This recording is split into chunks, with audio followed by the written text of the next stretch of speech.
कलयुग में होने वाला है, और होने वाला है तो कब, कहाँ और कैसे और क्यों होगा। और क्या कलयुग के दानव राक्षस कली का जन्म हो चुका है और वो अपना विस्तार कर रहे हैं। इतनी चोरी डकैती रेप और भ्रष्टाचार बढ़ने के बाद भी क्या ये कलयुग का सबसे सुनहरा टाइम है, गोल्डन टाइम है? क्या सच में कलयुग का दानव इतना बलशाली होगा कि श्री कृष्ण जी को भी 7 चिरंजीवियों की सहायता लेनी पड़ेगी?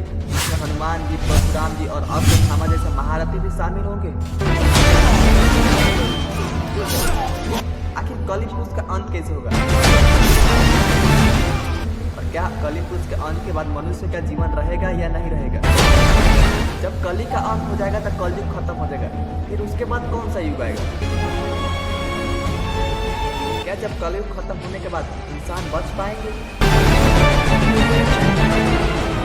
इंसानों की प्रजाति रह पाएगी, अपना निवास कर पाएगी?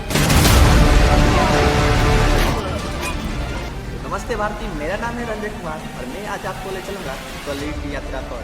कलयुग में क्या होने वाला है, कैसे कली का जन्म होगा, कैसे श्री कृष्ण का जन्म होगा और कब कलयुग का शुरुआत होगा। मेरा वीडियो में पूरी जानकारी के लिए चलिए शुरुआत करते हैं। तो कलयुग का शुरुआत हमारे द्वापर युग का खत्म होने के बाद होता है, जब श्री कृष्ण जी अपना देह त्याग कर अपने परम धाम में जब लौट जाते हैं। हिंदू वंश का सबसे अंतिम राजा परीक्षित होते हैं, द्वापर युग के राजा परीक्षित बहुत बड़े धार्मिक और सत्यवादी राजा थे। उनके अंत के बाद कलयुग का प्रारंभ होता है। इस कलयुग का राजा दानव या दैत्य कली पुरुष होगा। कलयुग का राजा दानव दैत्य का जन्म होने वाला नहीं है। कलयुग के राक्षस कली का जन्म हजारों वर्ष पहले ही हो चुकी थी, जब समुद्र मंथन हुआ था। समुद्र मंथन का समय जब उसमें से हलाहल विष निकला था, तब शंकर भगवान जी उस हलाहल विष को पी रहे थे और उसमें से 2-3 बूंदे नीचे गिर जाती है और नीचे उपस्थित था राक्षस कली। उसके शरीर पर गिर जाने के कारण वो मर जाता है और पारदर्शी हो जाता है। लेकिन समुद्र मंथन से निकला हुआ अमृत भी उसके शरीर पर कुछ पड़ जाता है, जिसके कारण वो अमर भी हो जाता है। हाँ, अमर। जैसे एक मनुष्य कोमा में रहता है लेकिन लगता है वो मरा हुआ है, ठीक कली पुरुष भी ऐसे ही हुआ था। तो आप सोच रहे होंगे कि कली पुरुष का जन्म हो चुका था तो आखिर निवास कहाँ करता है, रहता कहाँ है? कली पुरुष का निवास स्थान 5 जगहों पर होगा। पहला हिंसा पर, शराब पर, महिला पर, सोना पर और जुआ पर। कली पुरुष आज अपना विस्तार बहुत तेजी से कर रहा है। आज देखो लगभग सभी मनुष्य कहीं शराब पीते हैं और उनको अच्छा लगता है। हाँ, क्योंकि कली पुरुष सवार हो चुका है, यानी अपना विस्तार कर रहा है। पता है कलयुग में मनुष्य कैसा होगा? मनुष्य एकदम अत्याचारी हो जाएगा, पूरा हिंसा करने वाला होगा, पूरा शराब पीने वाला जुआरी हो जाएगा। अब जान कर हैरान हो जाएंगे, आज हमारे समाज में इतना रेप होने के बावजूद भी, इतना चोरी डकैती होने के बावजूद भी ये कलयुग का सबसे गोल्डन टाइम है। हाँ, आप सही सोच रहे हैं, ये कलयुग का सबसे गोल्डन टाइम है। तो आप सोच सकते हैं कि घंघोर कलयुग कितना खतरनाक होगा। वेदों पुराणों के अनुसार कलयुग के लास्ट समय तक मनुष्य की हाइट मात्र 2 से 3 फुट ही रह जाएगी और वे अपना संतान लगभग 7 से 8 सालों में ही उत्पन्न करने लगेंगे और उनका औसत जीवन लगभग 20 साल का हो जाएगा और 20 साल से ज़्यादा वो जी नहीं पाएंगे। और कलयुग के लास्ट चरण तक लगभग सारे मनुष्य धर्म से दूर हो जाएंगे, सत्य से दूर हो जाएंगे। बस उनको चोरी करना, हिंसा करना और दूसरों को मार कर खाना भी। हाँ, इंसानों को भी खाएंगे और उनको ये सब अच्छा लगेगा, क्योंकि उस समय धर्म और सत्य सब कुछ गायब हो चुका होगा। फिर कलयुग के अंत के समय जन्म होगा हमारे प्रभु श्री कृष्ण जी का 10वां अवतार यानी अंतिम अवतार, कल्कि अवतार का। श्री कृष्ण जी के 10वें अवतार यानी अंतिम अवतार उत्तर प्रदेश के मुरादाबाद जिले के एक संभल नामक गांव में शुक्ल पक्ष के पंचमी तिथि को एक ब्राह्मण परिवार में होगा। उनके पिताजी का नाम विष्णुयश एवं माताजी का नाम सुमति होगा। उनके पिताजी एक बहुत बड़े धार्मिक, सत्यवादी और वेद पुराणों को ज्ञाता होंगे। कृष्ण जी जब जन्म लेंगे तब वे उस समय के मनुष्य से काफी अलग होंगे। उनकी लंबाई थोड़ी ज्यादा होगी और उस समय के मनुष्य से वे ज्यादा हट्टा-कूटा और बहुत ज्यादा आकर्षित यानी सुंदर होंगे। और श्री कृष्ण जी जन्म से ही 64 कलाओं में परिपूर्ण होंगे।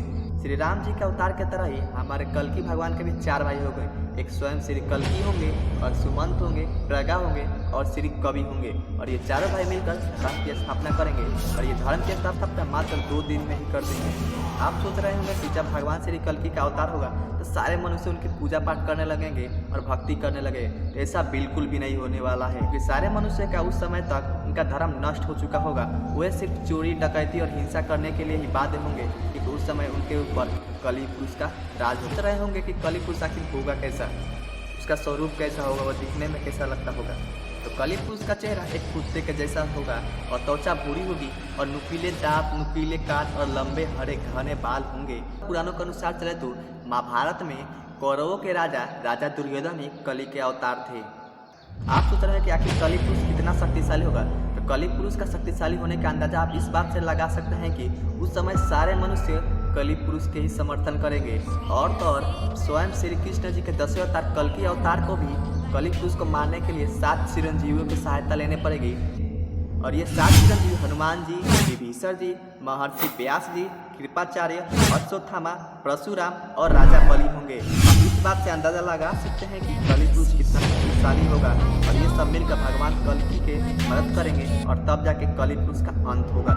आपके मन में एक सवाल उठ रहा होगा कि कलयुग के अंतिम समय में हमारी पृथ्वी कैसी होगी। हमारे पृथ्वी से सारी नदियाँ सूख चुकी होगी, पेड़ पौधे सारे नष्ट हो चुके होंगे, हमारे चारों ओर सिर्फ प्रदूषण ही होगा, हमारे पर्यावरण नष्ट हो चुके होंगे।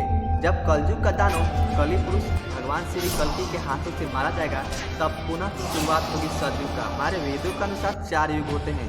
पहला सतयुग, त्रेता युग, द्वापर युग और कलयुग। ये चारों युग क्रमशः एक दूसरे के बाद आते रहते हैं और कलयुग के अंत के समय लगभग सारे मनुष्य मारे जा चुके होंगे। सिर्फ वही मनुष्य बचेंगे जो धार्मिक होंगे और यही धार्मिक लोग मिलकर पुनः धर्म की स्थापना करेंगे सतयुग में।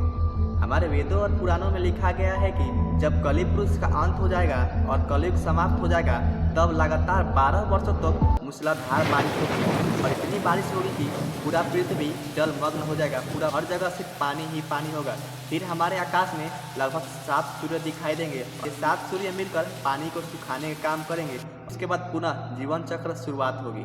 तो मिलते हैं अगली वीडियो में और बताइए कि अगली वीडियो किस चीज़ पर बनाया जाए।